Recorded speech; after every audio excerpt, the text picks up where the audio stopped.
Well, greetings to everyone this morning, whether you are here at the Hope and Healing Center and Institute, whether you are watching us live, or whether you are watching a recording of today's program. My name is Seth Stander, and I am the Community Aging Specialist for what is called HHCI CARES. We are a part of the Hope and Healing Center and Institute. CARES is an acronym for Caregiving, Aging, Resilience, Ethics, and Spirituality. HHCI CARES is directed by Dr. Peggy Dettermeyer, who is listening in this morning, and good morning to you, Peggy. We are going to start our 4-session series entitled Aging with Grace with a session this morning entitled Healthcare Rights and Responsibilities. And in the coming 3 weeks, we will also address such topics as legal considerations, understanding living options, and paying for aging. Now, each session, which, as some of you have already deduced from listening to the recording, are being recorded live. And in addition to the recordings, the slides will be made available to you following our sessions, following the series. All of these are part of HHCI CARES' mission to serve our growing aging population and the growing population of caregivers who attend to them. Now, in addition to community education, Peggy and we focus on consulting with special emphases on the hopes and challenges of aging, the hopes and challenges of caregiving, bioethics, and navigating the journey of grief. The Hope and Healing Center and Institute is a nonprofit which is located on the campus of St. Martin's Episcopal Church and is dedicated to meeting the psychosocial and emotional needs of the entire community. We are a separate 501c3, a nonprofit organization dedicated to serving everyone near and far. And thanks to some generous underwriting and heroic efforts of our philanthropic specialists here, we offer our programming to you free of charge. So I'm going to go ahead and share my screen, and we'll get ourselves started for this morning.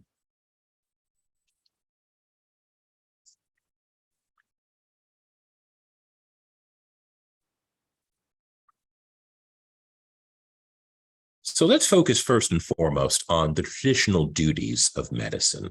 As we understand these concepts today, I should say, and as we've understood them from ancient times, through ancient scriptures, through medieval texts, and of course, into contemporary parlance. The traditional duties of medicine, as we understand them, are to prevent disease, to restore functioning where possible, to prolong life, again, where possible, to relieve suffering, and, when it is appropriate, to attend the dying. As we go through this journey of making decisions about our healthcare, the healthcare of others who have placed their trust in us to go ahead and to follow their wishes, there are a number of rights and responsibilities that we need to consider along the journey. Financial decision-making. What kind of treatment plan is most appropriate for the individual? General information, not just about what types of procedures may be applicable to someone who is in need of medical care, but also who is providing it. The policies and procedures, which whatever the institution is, whether it is a primary care physician, whether it is an urgent clinic, whether it is a hospital, what are the policies and procedures that guide that institution in providing you with an appropriate level of care? And undergirding all of this is the notion of advanced directives. We'll talk a little bit more about each one of these, but we'll spend some extra time and energy focusing on why now, ideally before you are in crisis. Advanced directives are put in place not only for you, the individual, but for those who love you and those who may be treating you aggressively or with an eye towards comfort in mind. I would like to think, just as an aside, that we've all have memories of whenever we go to a doctor's office, an urgent care, a hospital setting, we receive detailed lists of patient rights and responsibilities that include the categories I've mentioned in a lot more language, of course. It's been my observation that while, and again, this is not just a matter of being nice, it is a matter of law that you receive the policies, procedures, rights, and responsibilities of a healthcare institution, that only a small percentage of individual consumers read them, maybe 10, 15%.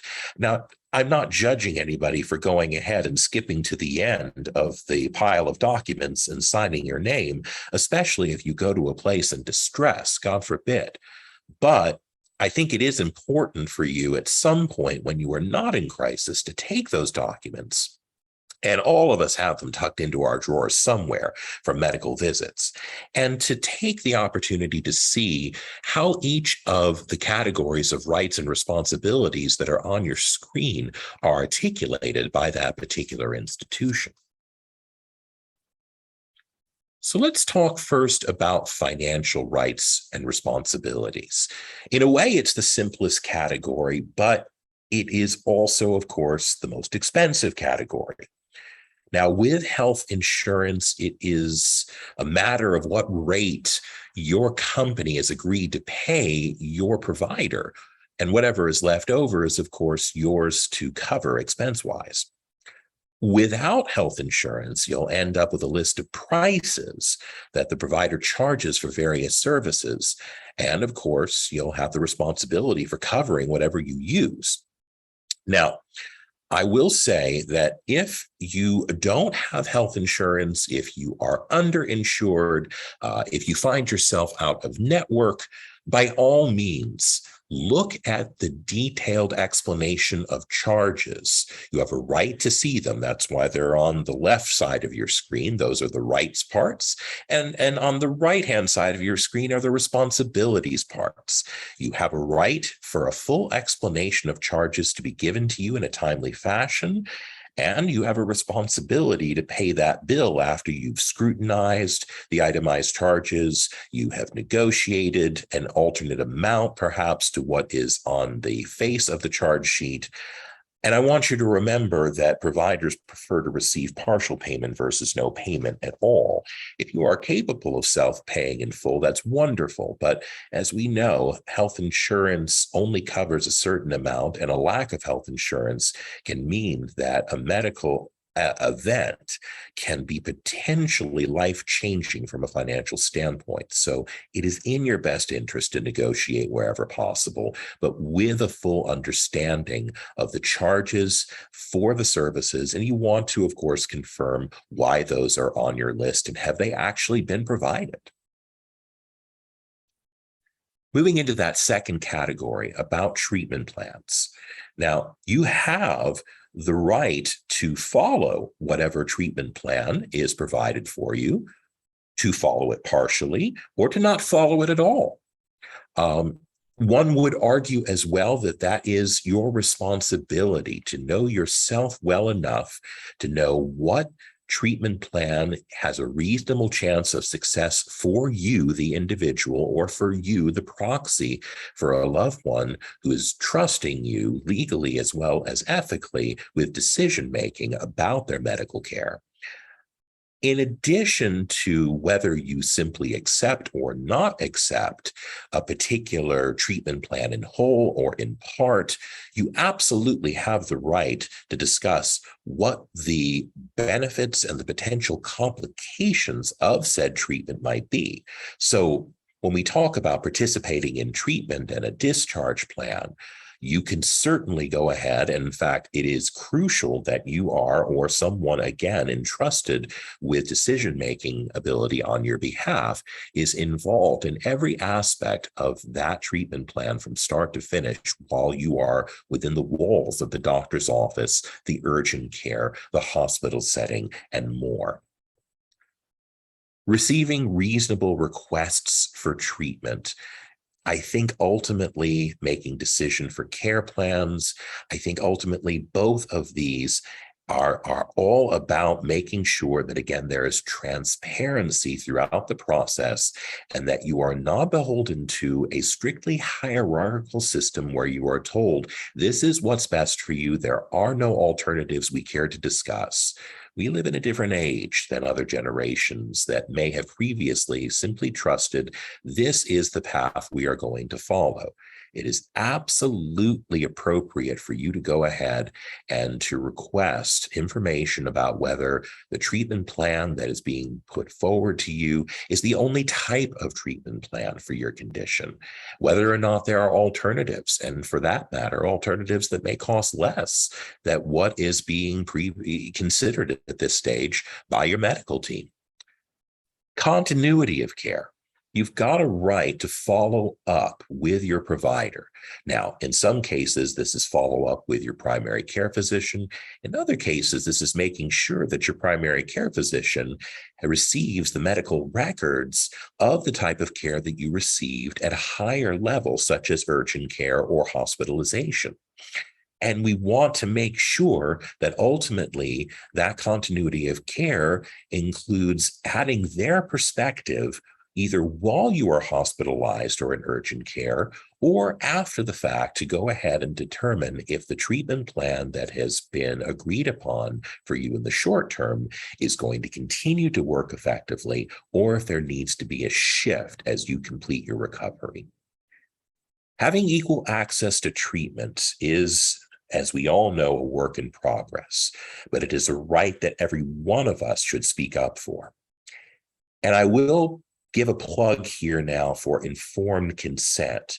Ultimately, no one should be just giving you a treatment plan and then enacting it without your informed consent or the informed consent of your healthcare proxy, the person who speaks for you when you are unable to speak for yourself. In fact, if the hospital were to do so without explaining that it is an emergent situation, an emergency has arisen, and two doctors or more have gone ahead and said this is what needs to occur in order to handle the emergency situation, well, unless that's in place, providing treatment without informed consent could be considered a crime, a form of battery. And we obviously don't want to see someone traumatized beyond the level that brought them to a healthcare institution in the first place.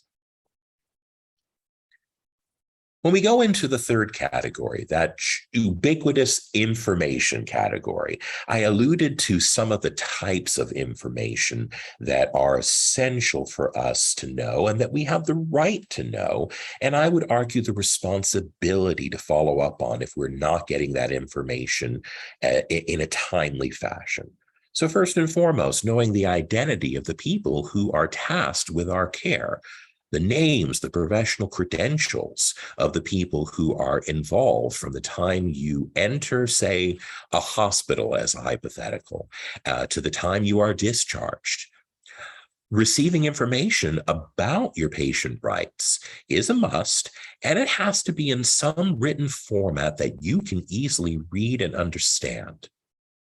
If for some reason you are in a hospital or other urgent care situation where your primary language isn't being spoken, you have the right to access interpreter services at no cost to you. You do need to receive information about, as I alluded to on the previous slide, whether the treatment option being put in front of you is it, quote unquote, or whether it is one of many different options that are available to you.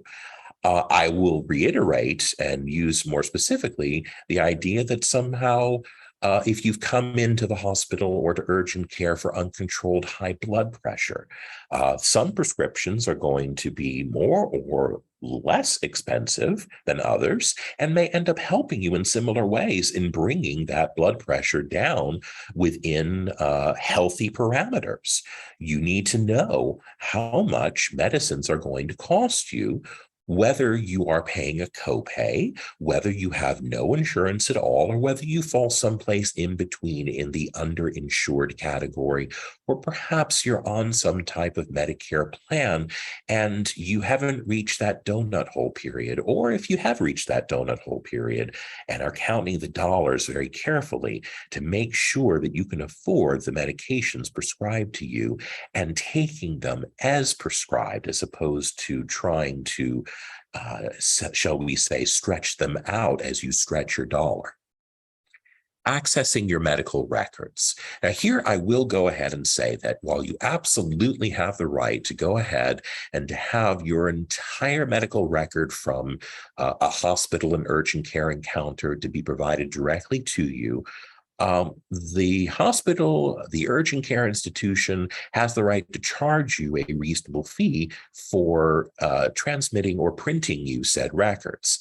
Very often, there are two less expensive or no expense to you methods of getting essential medical records your way. One is to go ahead and to have your primary care physician, who, as you can see in the last dot, should be notified if you have been hospitalized.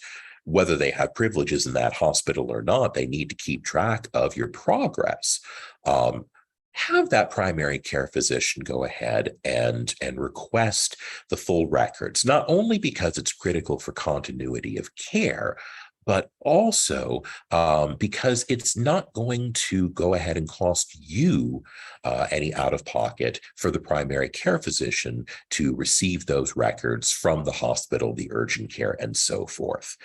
Another reminder is that if you are on already an online patient portal, such as MyChart and other such systems, you will very often be able to access at no cost to you summaries of your various medical visits. Obviously, the ones that you conduct directly with your primary care physician and others within that practice, but also when hospital or urgent care records make their way back to your primary care physician. So ultimately, both you and your primary have an opportunity to see summaries, and with your primary's help, you get to see the greater details about your care. And that may come into play as well as you receive bills and you want to go ahead and compare the itemized bill that you are entitled to with the actual care that has been spelled out in your full chart. So let's talk for a minute or two about the next category, policies and procedures. If you find yourself in a hospital setting, let's talk about the responsibility first. That's right there in the center, the largest circle that's on your screen. As far as we're concerned here, following the rules and being considerate is a must. We know how much stress a person who isn't well is under, and the loved ones of that person are under. And if one of those loved ones is the decision maker for that individual who is ill, because a medical power of attorney or other type of healthcare proxy has come into play, and we'll discuss ways in which they come into play in a few minutes. We know that you are not having your best day, your best week, or longer. Nevertheless, it is a noble and high-stress institution, healthcare, and the people there are doing their best. So while we want to keep them accountable, we absolutely want to keep them accountable in an appropriate civil fashion. So do your best. If you need moments to express whatever feelings you're feeling, try to take them, if you're in a hospital, to someone engaged in pastoral or spiritual care. A chaplain is a great example, a patient care specialist, a social worker, or to outside clergy, others who you trust, and do your best to lean in to civility and calm as much as you can as you're making sound decisions, ideally, about a person's short-term and long-term needs from a medical perspective. Now, I will say that when it comes to reaching out to people in the community, I'm going to ask you to also keep in mind that thanks to the 1996 Health Insurance Portability and Accountability Act, known as HIPAA, um, your clergy and others who might provide you or your loved ones who are hospitalized with spiritual, emotional, psychosocial support, the hospital can't even share that you or your loved one are there without consent. So make sure as you're filling out paperwork that you consider who is on the list of people who get to know that you or your loved one has been hospitalized, so that your clergy, your counselor, your friends, other family can be supportive from near and far. One other thing that I would like to do is just take a look around the circle. Knowing the policies and procedures of the hospital, you have the right to that. And we've discussed that to a certain extent in terms of how you go into the hospital. What is the care plan from the moment you enter through perhaps the emergency room or through direct admission, through the discharge planning process, and understanding all the points in between. Being free from such things as abuse or restraints. Unless there is, in the case of restraints, there's never a good justification for abuse. But when it comes to being free from restraints, unless there is an absolutely meticulously documented reason for temporary restraints to be put on you or someone you love, it is not allowed. Preserving your self-image, making sure that ultimately your dignity, the person you are, the humanity you encompass, does not leave when you become a patient in a gown and are understood not only as a medical record number, when it comes to proper receipt of services and prescriptions and other care, but as a human being behind that medical record number.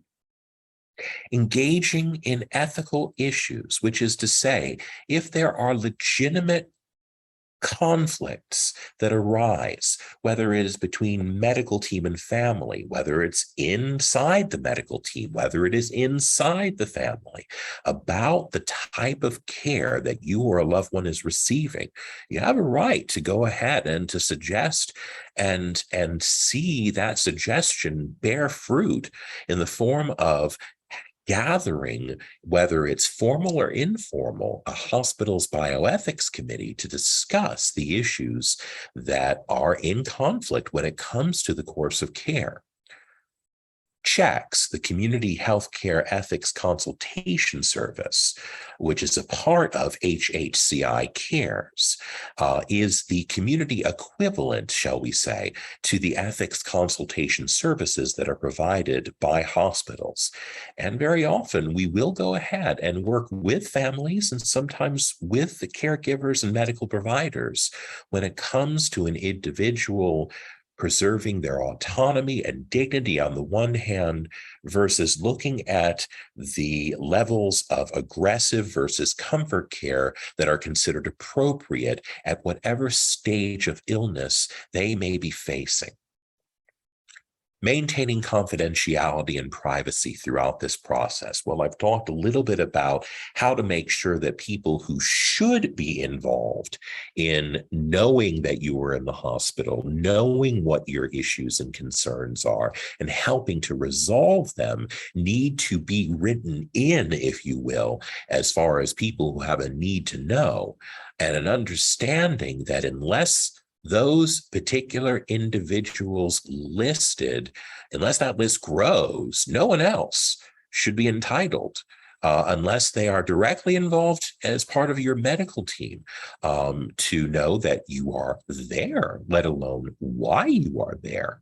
You have the right to go ahead and to share. And if your designated proxy believes it's appropriate to share with others, that's fine.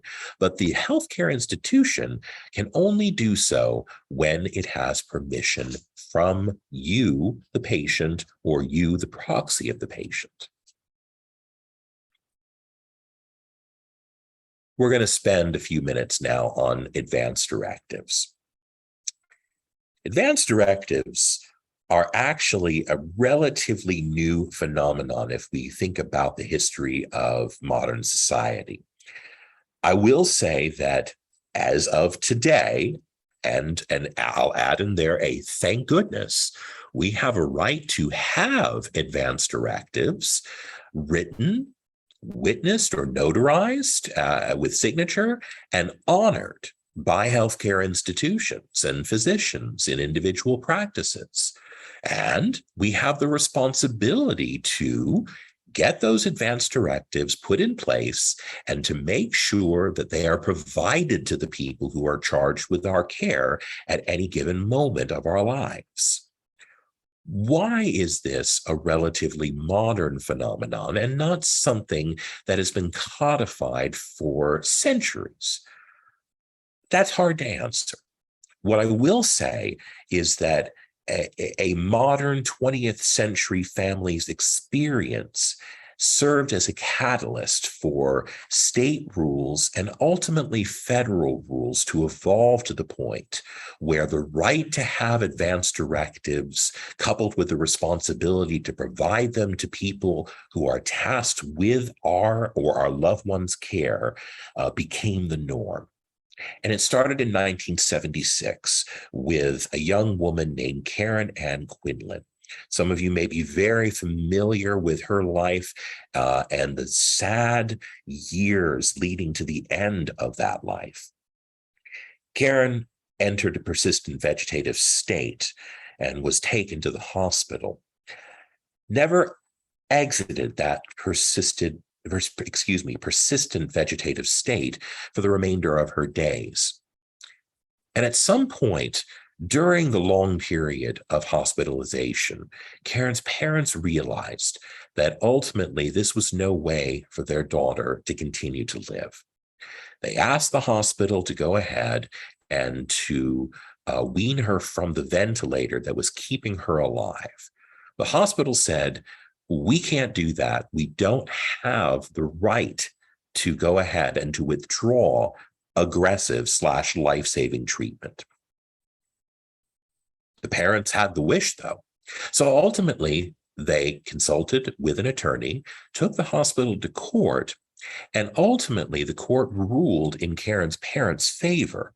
And the hospital was ordered to go ahead and to wean Karen from that ventilator, which they did in a very slow, deliberate process. And lo and behold, Karen survived that process and remained in a persistent vegetative state for 9 more years. I'll repeat that. 9 more years. Karen was in a persistent vegetative state, discharged, of course, from the hospital, and spent the rest of her life in a nursing facility. And Karen's parents were responsible for her well-being on all levels, including financial, and for watching this shell of a body that used to be their daughter until it finally gave up the ghost and died 9 years later. Why 9 more years? Because there were no guidelines for advance directives in this period. Karen's parents didn't think about artificial nutrition and hydration. And so the court never ordered the cessation of those. And ultimately, it was that artificial nutrition and hydration, and let's give credit to the nursing facility where it's due, their diligent care to make sure that Karen's body avoided skin breakdown and other such maladies that the bedridden will encounter, unfortunately. She lasted for 9 years. This is, again, a nightmare scenario. And ultimately, Karen's parents couldn't do anything about it. So once this story was popularized, if you lived through it, you know the story.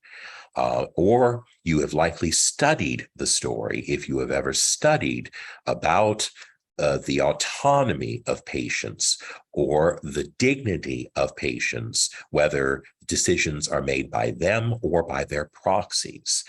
The rise of advanced directives providing guidance to others when similar types of tragedies might befall us began in earnest. So we are the beneficiaries of these first steps, and we understand that it is important to create these documents, provide these documents, and make sure that these documents are up to date and truly represent the wishes of the individual whose name is on those documents. Think I've done a fair job of explaining why to complete advanced directives is a good idea, but I think that the points that are here are worth saying aloud. Everyone has their own personal sense of who they are, of what they like to do, of what control they would like to have over their bodies and the direction of their lives, their life goals, and their hopes. Modern advanced directives take all of these things in mind. And while different states have different ways of helping you write these down and codify them, if you will, by having signatures witnessed or notarized, thanks to federal advanced directives legislation that was passed in 1991, states will generally recognize and honor the content of the advanced directive forms of other states. So if you, because of age or change in life or other reasons that are just strictly your own, decide to move from your home state to a state where other family lives, and you need to pull out your advanced directives because of a medical event, that state will honor those directives. Now, there are some notable exceptions, the primary exception among them being those states that have on their books with very specific parameters that must be followed, what we know as either physician-assisted suicide or medical assistance in dying. Only a handful of states will honor those. They have to be under very specific circumstances. And if it is not legal in the state to which you've moved, it will not be honored. But ultimately, look at the difference between 1976 and 2022. We want you to take advantage of the opportunity to say, before you no longer have the opportunity to say, what it is that you want if you face certain challenges in your life from a healthcare perspective. That brings us to the whole notion of what the potential goals of care are. Let's face it, we're all mortal. None of us wants to die before living as full a life as possible. But I'll also argue that none of us want to live in perpetual misery. So that's where quantity and quality of life need to be balanced in a meaningful way that is shared in writing, verbally, through our actions in the community, through our participation in different faith or spiritual traditions, you name it. So that ultimately, when we find ourselves in medical crisis, we can go around the circle, the wheels that are here, if you will, and figure out what is most appropriate based on what our prognosis may be for whatever ails us, whatever our diagnosis happens to be.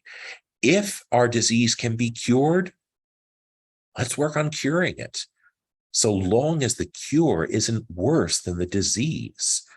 Or maybe we're willing to live with that.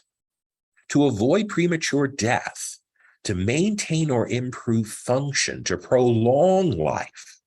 All three of these talk about quantity of days and throwing in a quality balance in terms of maintaining or improving function, prolonging life.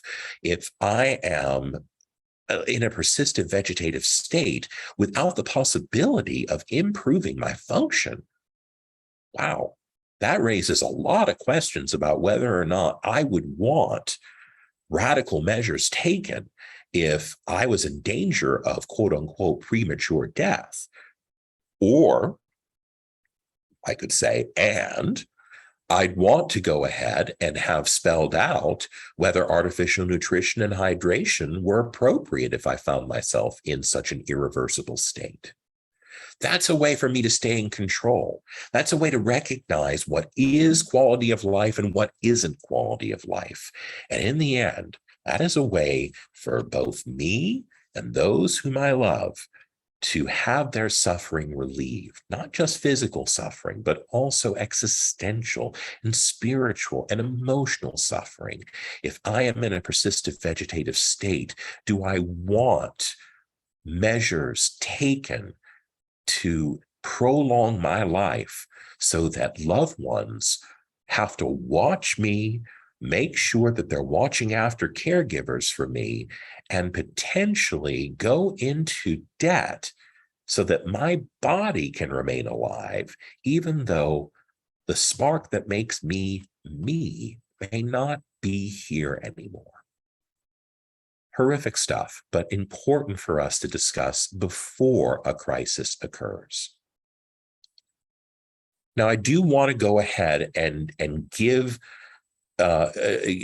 justice where it's due to this notion of multiple goals of care that often are applied simultaneously and that may end up being contradictory, but we need them both, with one taking a priority over others. The clearest example I can think of, and you may have thought of it already as I said these words, a curable cancer, or a cancer that stands a decent chance of entering a form of remission with aggressive care.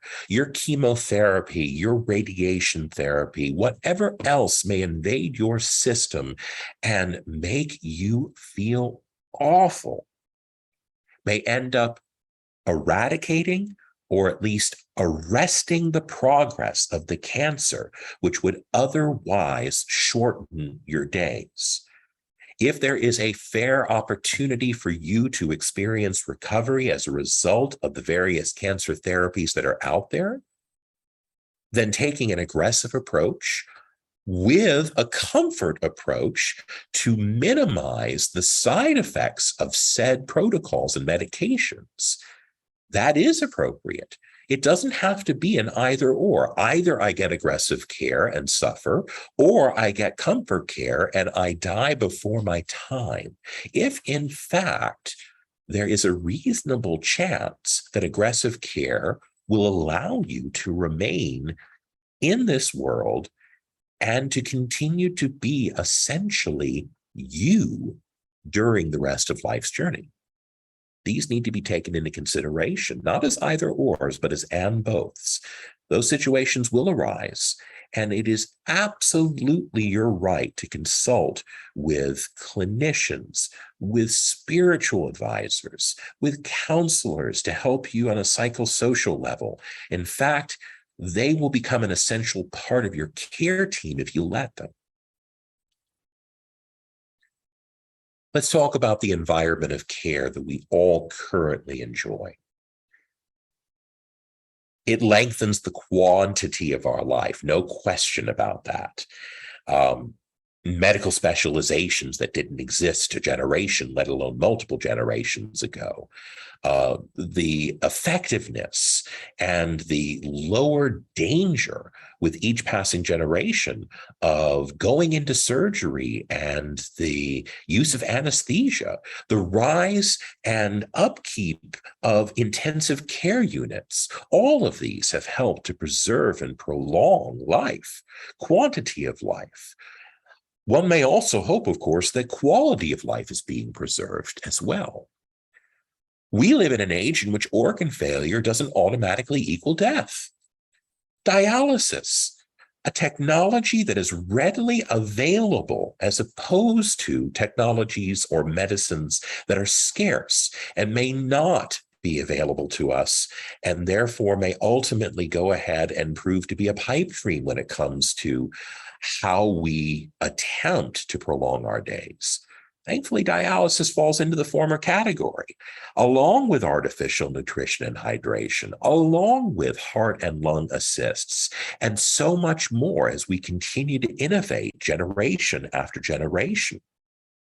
What's even better is that not only is something like dialysis or artificial nutrition and hydration, heart and lung assists available, each one of them is covered under their own way if you have a form of insurance. For example, dialysis is covered by Medicaid when you lack a health insurance plan that is going to go ahead and cover it otherwise. This is a wondrous age we're in, but we still need to, and this is where the new ethical quandaries point is essential, we still need to have meaningful conversations with different disciplines of those involved with our care, with outside guidance from spiritual and psychosocial and familial to go through to the level of our satisfaction, the definitions and the limits of prolonged care versus quantity and quality of care. I said that badly, so I'm going to say it again. Prolonging care, quantity of life versus quality of life. Is the treatment worth the lowered quality of my days? Or should I enter a different arena altogether called comfort care, palliative care, hospice? Which brings us to some important terminology. And you'll see at the bottom of our list are palliative care, comfort care, and hospice. Think of palliative care as an umbrella. Comfort care taking on the form of, shall we say, those symptom management medications and other treatments when a cancer patient is going through chemotherapy and radiation in the hopes that their cancer will be eradicated or will be arrested.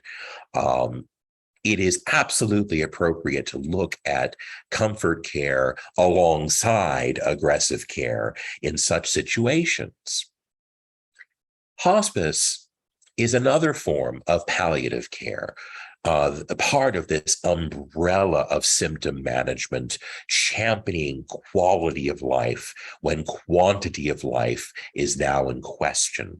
And hospice is very specific in the sense that it is reserved for those who are terminally ill, who have a terminal diagnosis for which the general prognosis is 6 months or less to live. That doesn't mean that there aren't hospice patients who are examined and reevaluated and recertified for additional periods of time beyond an initial 6 months of care. It just means that their condition isn't going to get better and that they will eventually succumb to the disease that is their primary, or diseases that are their primary and secondary diagnoses, and so forth. So that's the comfort side, the palliative side, the hospice side. Now let's talk about everything else on this list. If you enter an intensive care unit, statistically, you are already 10% likely to die, because you enter an ICU when you are in a particularly fragile state. But thanks to the innovation of ICU care, and thanks to the ratios that exist in terms of patients and caregivers, you could see nurses with a 3-to-1 patient to nurse ratio, 2-to-1, 1-to-1, depending on what the situation is. More robust treatment is available. You have more on-call specialties available to the ICU. So understand that when you go in there, it is by no means a death sentence. Modern technology is going to do what it's going to do in the hands of caregivers to make sure that you come out of that ICU alive. The question is, are you you? And that's where along the way, you need to make some decisions well before, ideally, you get into this crisis. So when we talked about advanced directives earlier, the idea of whether you would go into an ICU is directly related to whether you would go into an emergency room and whether or not, if you were in a critical care part of a hospital setting, like an emergency room, like an intensive care unit, you would want CPR, cardiopulmonary resuscitation. It's only about 10% effective despite popular media. But for those who are younger, for those who are more robust, or simply for those who choose to have CPR as one of the must-do activities, that is your right.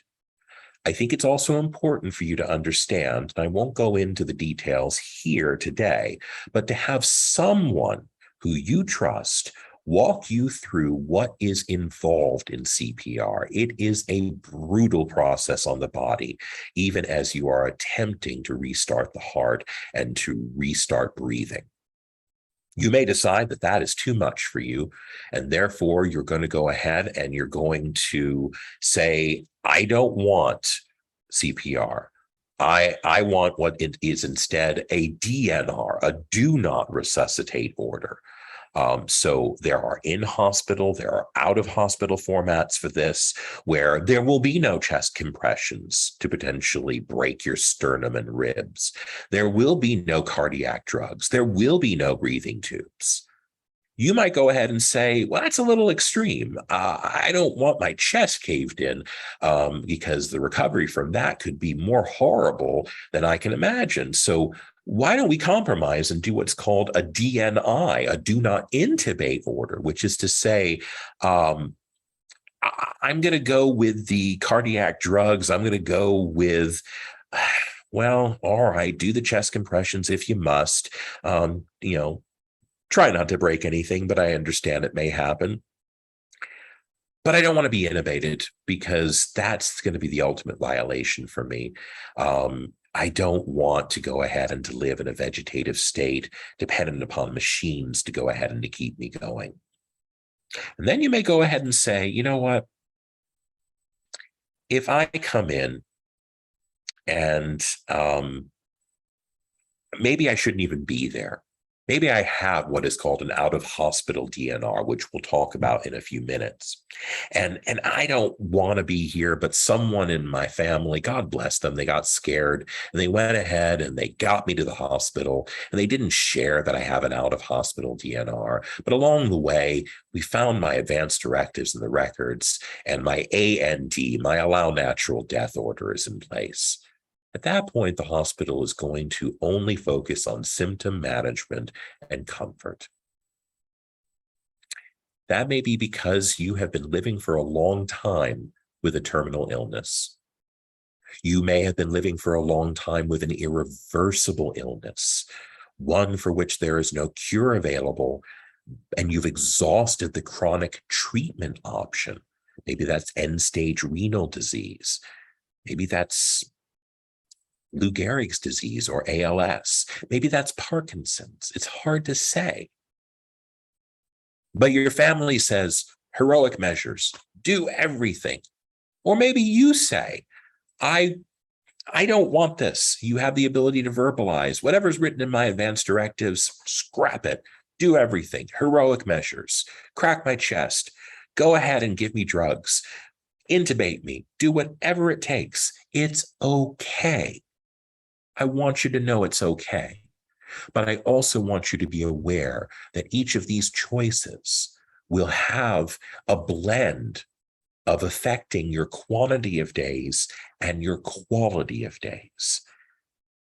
And if you're not the one doing the speaking and other people in the family are panicking, and the person you've assigned as your healthcare proxy is in a tough spot, wouldn't it be great if the advanced directive had your wishes that they could turn to and say to the rest of the family, whether we agree or disagree, our loved one has requested X, and we are going to honor that wish. Something to keep in mind.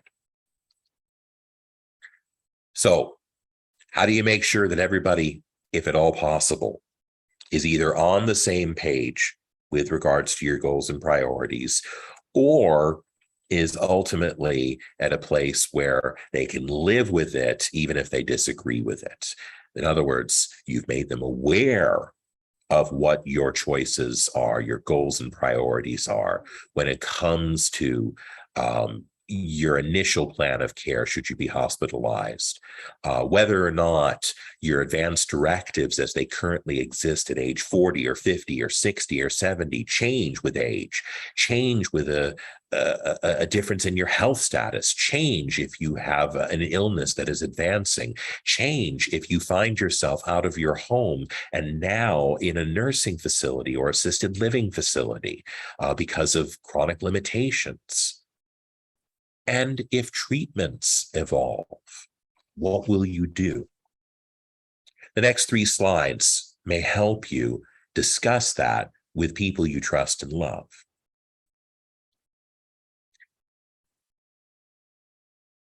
I might want to have the best possible care until the day that I die.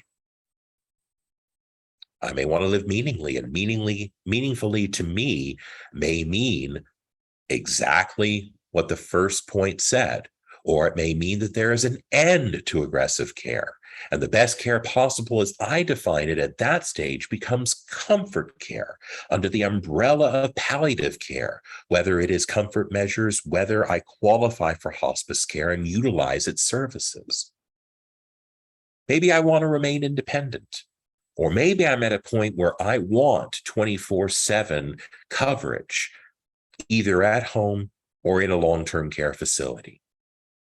Maybe I want to establish some personal boundaries and maintain them about my privacy and my dignity and my autonomy.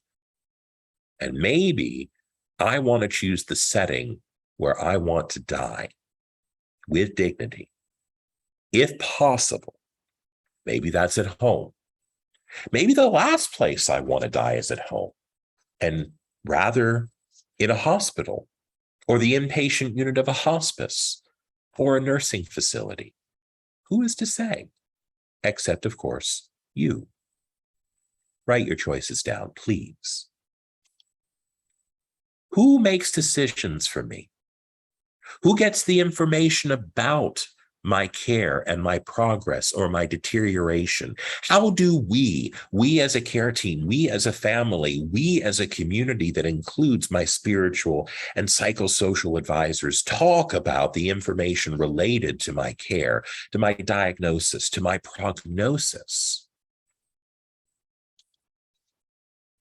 And what ultimately are the values and the preferences and the clinical circumstances that I bring to the table and that are influenced by physicians, other care team members, and our collective understanding of just what is possible. So, what are my life goals? And what are my healthcare goals? Let me give an example here. Do I want to spend down my life savings with aggressive care measures while living with mid and eventually late stage Alzheimer's disease? Or do I want to employ, when appropriate, palliative care measures? That's not going to end up lengthening my days, but it may end up preserving my dignity, and it may preserve my savings, which I have always wanted to see sent to my grandchildren, my great-grandchildren. So when it's their turn to go to college, they're not overburdened with debt. Just one example of many, many that you can consider when it comes to my life goals, my healthcare goals. We ask you to make decisions about these while you retain capacity, while you retain competency. This implies that you have the ability to understand and make your own decision about your care. You have to be able to understand the information put in front of you, to use that information rationally, to appreciate the consequences of whatever decision you make, to come to a reasonable decision and to communicate those choices in writing, please, as well as through verbalizing, telling stories, writing a letter, writing an email, whatever the form of communication is that's going to fill in the backstory around your advanced care directives for those who love you and those who may be ultimately making decisions for you if and when you can't do so for yourself. And think about all those things that I mentioned. The written advance directive is the core. Your verbal statements and general values and beliefs, the way you live your life, all of those informing the people who care about you most when it comes to making decisions on your behalf, when an advance directive becomes active because you can't speak for yourself. And if for some reason you're in a life situation where none of that is possible to communicate in real time, write it down anyway, so that the hospital can look to best interest determinations by using whatever tools are at their disposal. If they can find someone who has the legal authority to make decisions on your behalf about your health care, they can also look at that documentation. And if there is something that requires an ethical consult, or if we're simply talking about how the interdisciplinary team charged with your care is going to proceed based on your wishes for autonomy and dignity, for quantity versus quality of life, that you have done everything possible to provide them with the tools to make decisions well. So you see here some of the tools that can be used in order to accomplish the written part of these goals: a medical power of attorney, a directive to physicians, otherwise known as a living will, a declaration for mental health treatment. And I mentioned before the out of hospital do not resuscitate order. Now, as far as the first three categories are concerned, what they all have in common are that so long as you have the documentation, you have capacity, you sign in the presence of two adult, non-related, no conflict of interest witnesses. You don't need a notary. It's a valid legal document unless or until you revoke it. You can revoke it by just simply saying, I don't want it, and it's gone, or you can revoke it by putting something else in its place. It's always your right, and the process would follow. Again, you sign so long as you demonstrate competency, capacity. You have those two adult, non-related, no conflict of interest witnesses. You move forward. Designating a decision maker with your medical power of attorney. Talking about the choices that you'll accept and not accept in terms of aggressive care in the case of terminal or irreversible conditions. If you find yourself out of your mind because of a serious mental health disorder or event, how to restore balance in terms of mental health treatment. And you can see the list of options that are there, just a few of many. As far as the out-of-hospital do not resuscitate order is concerned, this is one where you will need your physician, a physician, to go ahead and to sign it, and you are going to want to keep it with you if you are at a point where you no longer want aggressive measures like CPR to be performed upon you. For that matter, you don't want emergency response personnel, if someone panics and calls them to your house, to take you from your house if you're terminally ill. Put that out-of-hospital DNR at the foot of your bed. Tack it to the top of your bed. Make as many photocopies of it as you want so that it's on your bed, above your bed, on your refrigerator, on the front door, whatever it takes for people coming in from the outside to understand that for whatever reason somebody may have, with good intentions, contacted emergency medical services.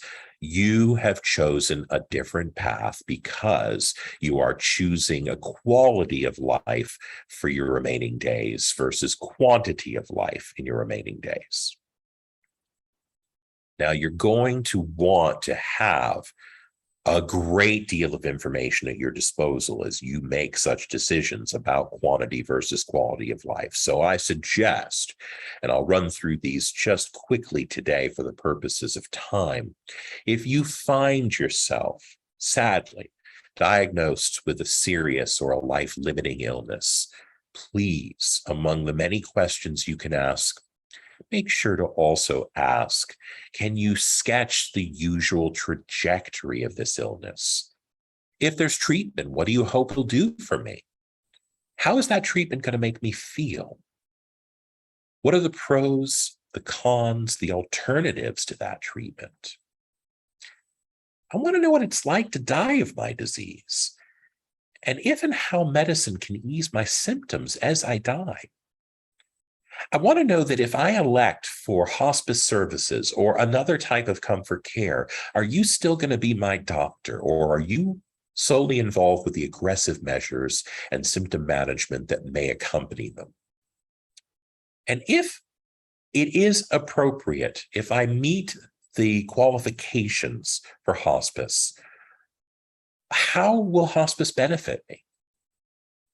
These are questions which one physician may not be able to answer entirely. And in fact, I don't recommend that you go ahead and ask just one physician, no matter how much you trust them. This is where you go ahead and you do your due diligence, you do your research, you talk to not-for-profit, non-profit, please God, please, when it comes to hospice companies. And you go ahead and you find out what the range of your options are and when it is appropriate to consider them seriously at whatever stage of illness you find yourself. You're also going to want to ask yourself and have discussions with your loved ones about what activities or capacities make my life worth living, quality of life. What are my biggest fears and regrets? Part of an essential task called life review. And given that time may be short, how do I want to spend it?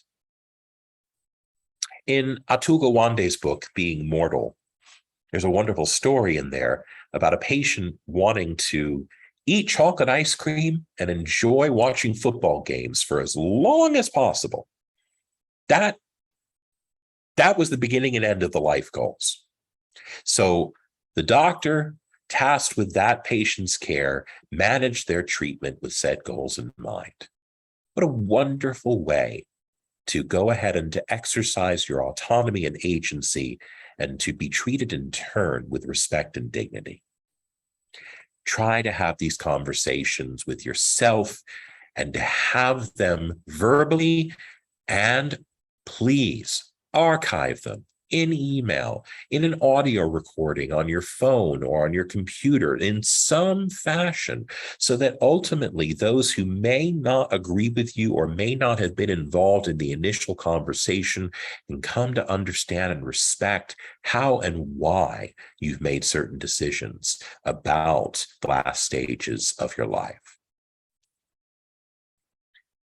Ultimately, we hope that in all of this, you're going to leave a good emotional legacy for the people who will tell stories about you, that you're going to enjoy the time you have left. If you've never seen it, and this goes with go on an adventure, please go out there and rent The Bucket List. Jack Nicholson, Morgan Freeman, 2007 film. Both men dealing with terminal illnesses, both men checking off their bucket list, things I want to do before I die. The way they intersect is part of the story I don't want to spoil. The way they help to fulfill each other's, let alone help themselves fulfill their own bucket lists. Great buddy movie, as well as a movie that illustrates ways in which we can bring our lives to a healthy close while also leaving our loved ones in good existential and emotional and spiritual shape.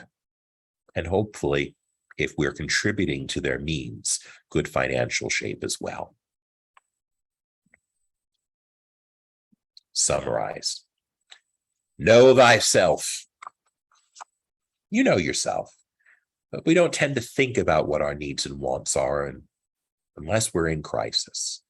This is an opportunity to take the time to deliberate before the crisis occurs, putting it in the form of advance directives, telling stories, writing your other wishes down, considering other legal documents, and ultimately, no regrets because you have contemplated well. Everybody registered for this class, whether you've taken it with us today live, in person or online, or are watching this recording, you're going to also get slides from today, and then going to include, of course, our resources that include Atul Gawande's Being Mortal. Also, you can see a couple of other titles here: The Art of Dying Well, The Denial of Aging.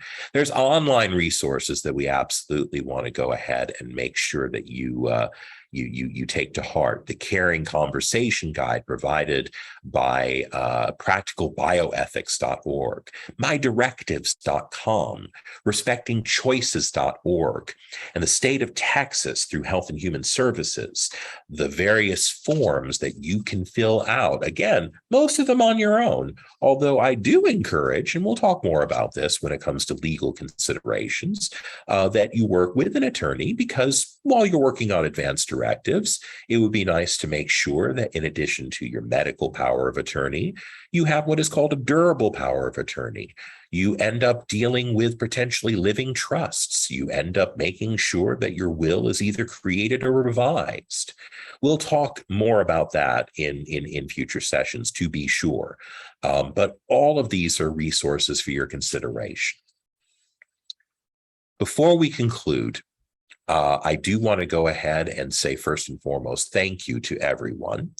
I'd like to remind everyone, if you are listening to us today, or if you're listening to this recording before October 26th, that on Wednesday, October 26th, from 6 to 7 p.m., and it will be a hybrid experience in our auditorium and online, Sonia Rochelle, the Director of Addiction and Recovery Services at the Menninger Clinic, is going to provide a free Narcan training and kit from Frontlines.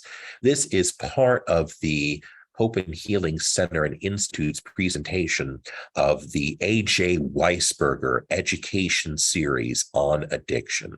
Talk about a quality of life issue for sure.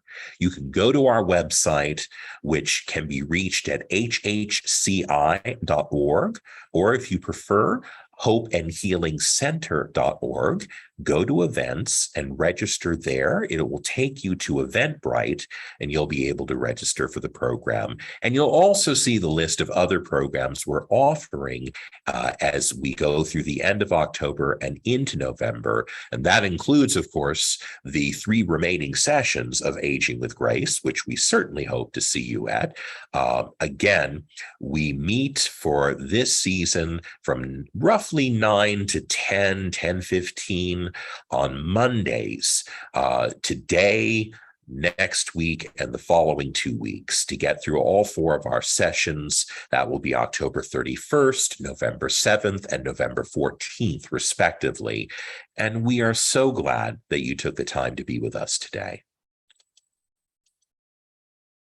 As I mentioned, Peggy Dietermeyer, our McGee Fellow, is also the director of HHCI CARES.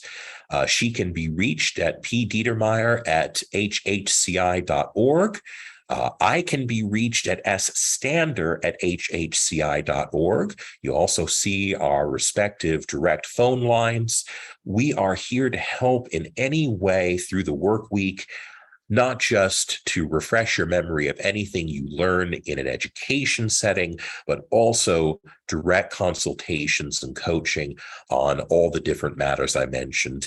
And we can talk to you about the other parts of HHCI and the services that are provided, such as clinical services, such as support groups, such as community education beyond the scope of HHCI CARES through our Gateway to Hope program, all of which, again, is available on our website for information sharing, and in the case of all HHCI programs, for registration. It has been a pleasure to share information with you today. Go Astros as they make their way into the World Series, and have a wonderful week. Take care.